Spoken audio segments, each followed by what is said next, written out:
अकोला जिल्ह्यातील मूर्तिजापूर तालुक्यातील लाखपुरी येथे अवैध गावठी दारू विक्री करणाऱ्या आरोपींवर मूर्तिजापूर ग्रामीण पोलिसांनी धाड टाकून मोठी कारवाई केली आहे। या धडक कारवाईत एकूण 42,800 रुपयांचा मुद्देमाल जप्त करण्यात आला आहे। पोलिसांकडून मिळालेल्या माहितीनुसार लाखपुरी येथील रहिवासी करण मोहन कैथवास हे अवैधरित्या गावठी हाडभत्ती दारूची विक्री करत असल्याची गुप्त माहिती पोलिसांना प्राप्त झाली होती। या माहितीच्या आधारे पोलिसांनी पंचांसमक्ष छापा टाकला। या कारवाई दरम्यान आरोपीच्या ताब्यातून 2 प्लास्टिक कॅनमध्ये साठवलेली 60 लिटर गावठी हाडभट्टी दारू जप्त करण्यात आली। तसेच 3 प्लास्टिक ड्रममध्ये साठवून ठेवलेले 300 लिटर सडवा मोहामास देखील आढळून आले।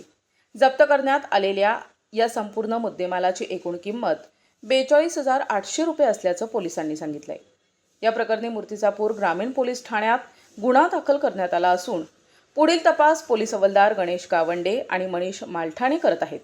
दरम्यान अवैध दारू व्यवसाय विरोधात पोलिसांची कारवाई सुरू असून अशा बेकायदेशीर धंद्यांवर यापुढेही कठोर कारवाई करण्यात येणार असल्याचा इशारा पोलीस प्रशासनाने दिला आहे।